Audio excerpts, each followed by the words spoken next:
Gravando como aula, tá? Aí eu vou para aula hoje, mas a gente vai bem de leve, porque ó, são 7h18.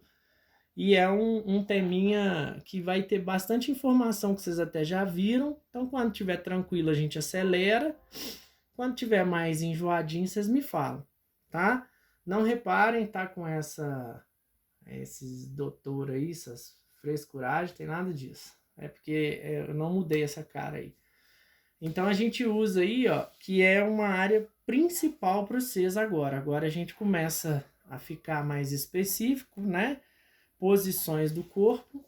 Então o termo posição é usado de duas formas. A primeira é uma posição geral, né? Como a gente vai ver. E a segunda uma posição específica. Então, boa noite, Marquinhos. Quase boa madrugada, né? Boa noite, boa madrugada.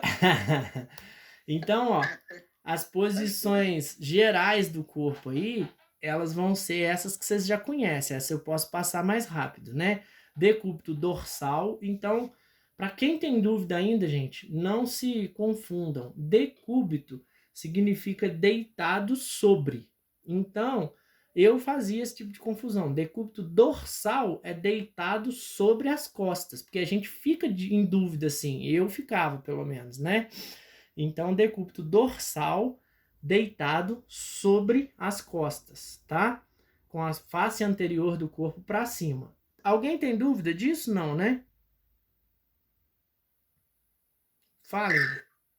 Hã? Eu, pelo menos, não. Então, beleza. Então tá. Aí o ventral, deitado sobre o ventre, né? Então a face anterior do corpo para baixo.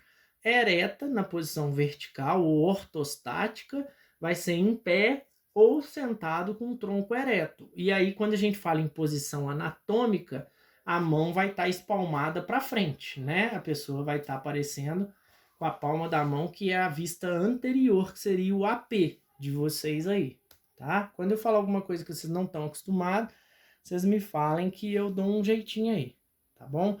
Vou chegar aqui um pouquinho para trás, porque pela câmera que eu tô filmando a aula, não tá aparecendo o primeiro slide aqui, ó. Deixa eu ver se ele... Não, acho que piorou aqui no vídeo aqui. Deixa eu ver se eu melhoro aqui o... Aí, agora deu. Então, decúbito reclinado. Agora acho que eu posso até voltar ao jeito que estava o outro. Decúbito reclinado. Então, seria com a cabeça abaixo do resto do corpo, né? Que a gente usa aí para quando a pessoa tem problema de baixa de pressão, né? A pessoa baixou a pressão, geralmente a gente eleva as pernas, né? Lateral, deitado sobre um dos lados. Então, se estiver sobre o lado direito, decúbito lateral direito. Se estiver sobre o lado esquerdo, decúbito lateral esquerdo.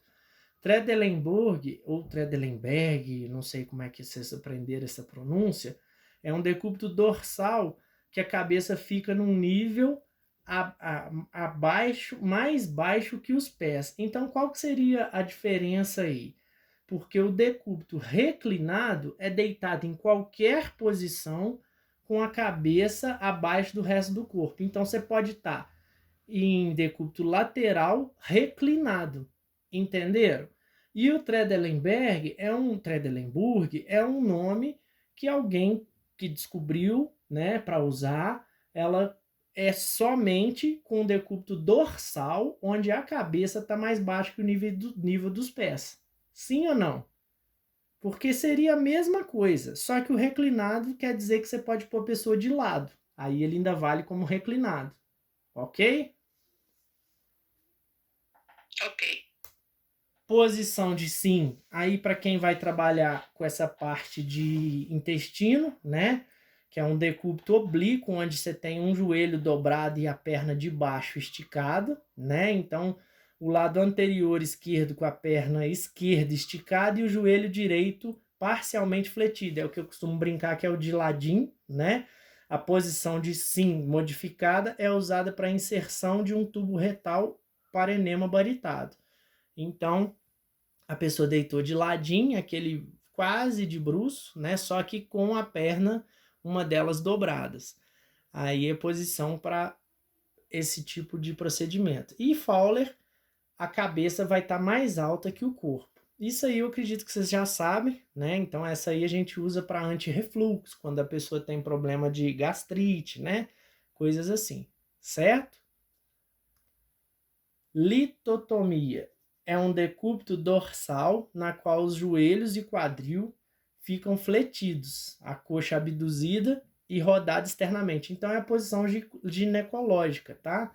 Não sei se vocês conhecem por esse nome, se vocês chamam de rambe lateral, qualquer coisa assim, mas é litotomia, tá? Então essas posições aí são importantes para nós e básico, acredito que a Grazi ou a Gabi já deve ter falado. Aí a gente começa a entrar um pouco nas específicas, que são um pouco mais complicadas, né? Elas já vão estar direcionadas à parte do corpo que é restrita ao filme, né?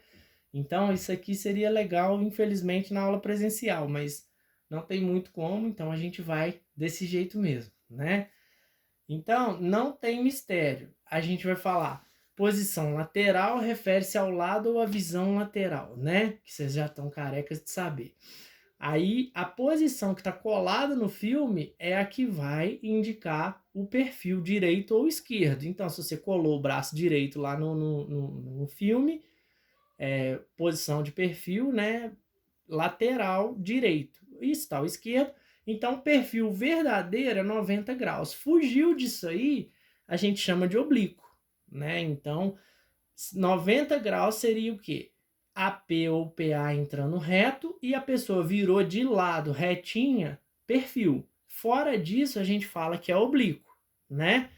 Então, aquela posição que você quer ver uma área específica do pulmão ou ombro, onde a pessoa cola o ombro direito no filme ou cola o ombro esquerdo no filme, a gente vai chamar de oblíqua, direita ou esquerda. E aí não tem mistério, porque se a pessoa está com o nariz colado no filme, o raio vai estar entrando atrás, pelas escápulas, né? Então a gente fala que é oblíquo posterior direito ou esquerdo. E se a pessoa virou de frente e colou o tórax direito ou o tórax esquerdo no filme, oblíquo anterior direito ou esquerdo. Vai ser aonde o raio incide. Alguém tem dúvida disso? Porque aí vem lá assim, OPE e OPD. Então, oblíquo posterior esquerdo. Eu tô com o nariz colado no filme, encostando o ombro esquerdo no filme. E o raio vai entrar ali no meu ombro esquerdo. Se eu colar o ombro direito, o raio entrou do lado direito. Aí, OPD, oblíquo posterior direito. Tranquilo, gente?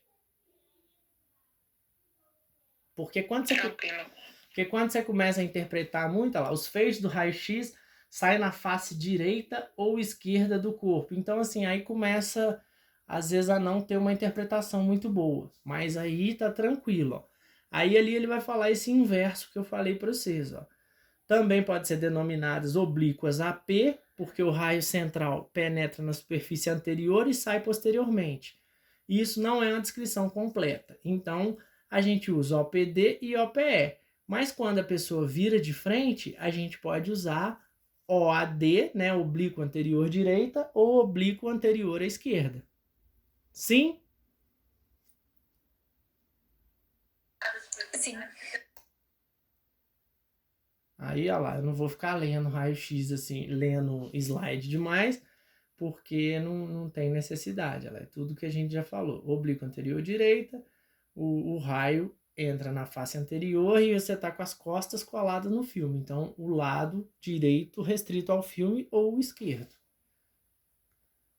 Vai ficar um pouquinho mais interessante, tá? Então, ó, aí posição de decúbito. Então, para que serve quando você tira um perfil deitado, coisas assim? Porque às vezes você tá com ar no pulmão.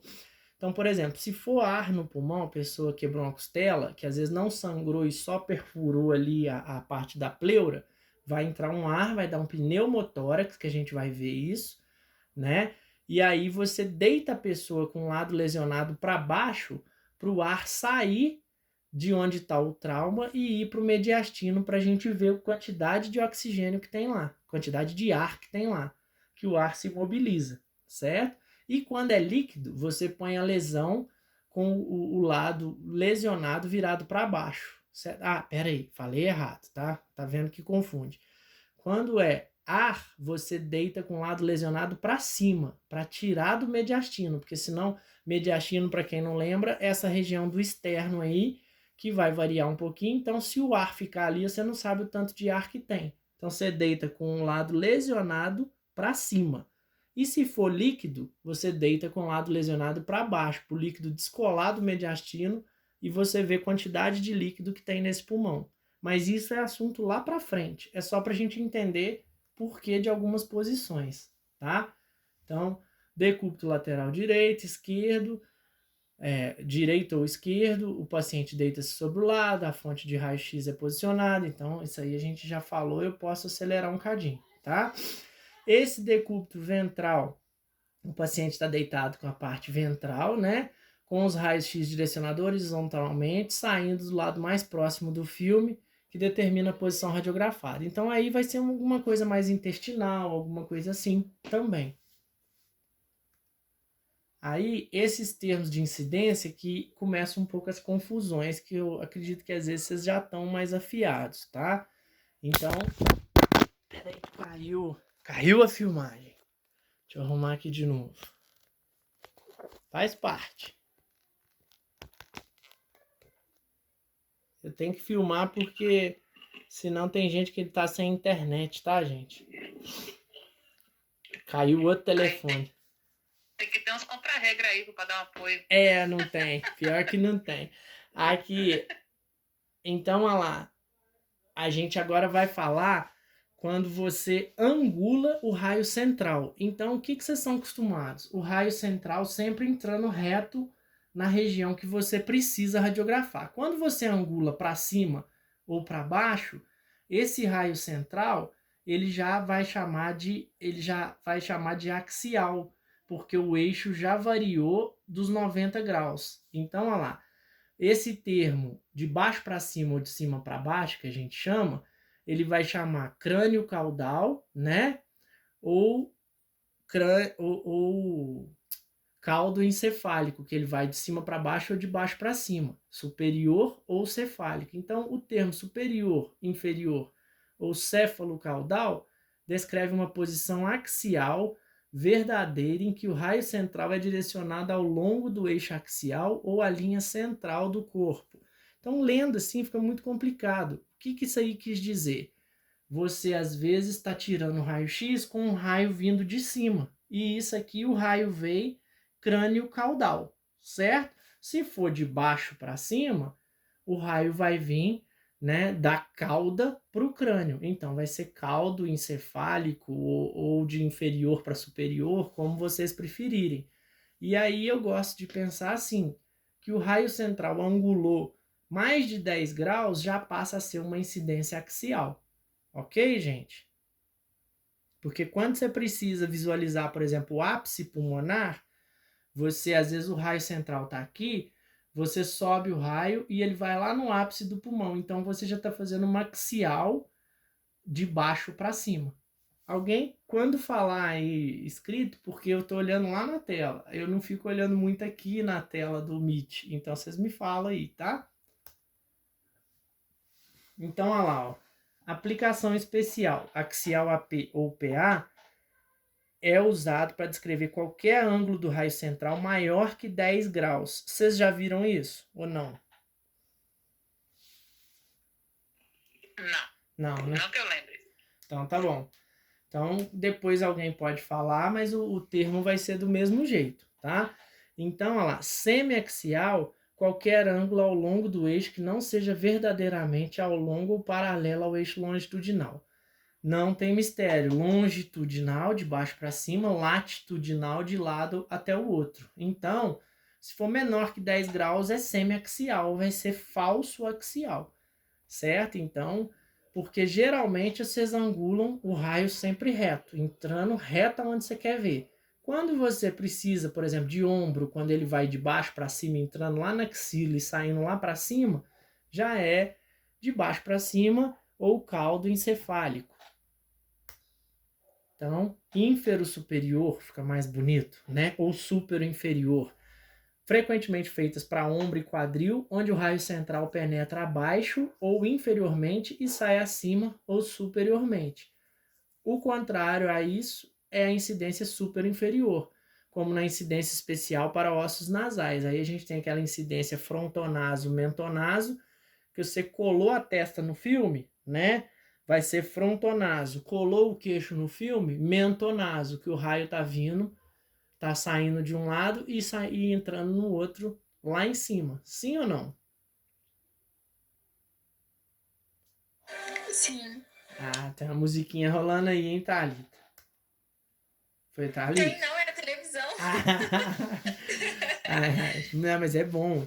Aqui, ó, a incidência tangencial, ela toca um ponto. Então, aí o que que eu preciso que vocês pensem? O arco zigomático que a gente viu naquela primeira aula é um arquinho que a gente tem do lado ali da face, né? Saindo lá da maxila e vem no temporal, aquele que a Gabi gosta de falar que é onde vocês passam o blush, não sei, né?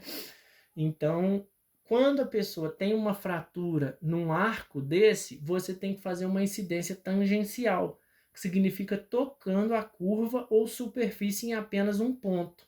Pensem comigo, se eu tomar uma pedrada na cabeça, Deus me livre e guarde, eu tenho que colar o ponto que está machucado no filme e o raio vai passar reto, assim, tocando só onde está machucado. Concordam? Para eu ver se afundou o crânio ou não. Porque se eu fizer um AP ou PA, o redondo da cabeça do outro lado vai cobrir aonde está machucado e eu queria ver. Concordam? Sim. Sim? Mas então, quando vocês não entenderem, me fala, tá?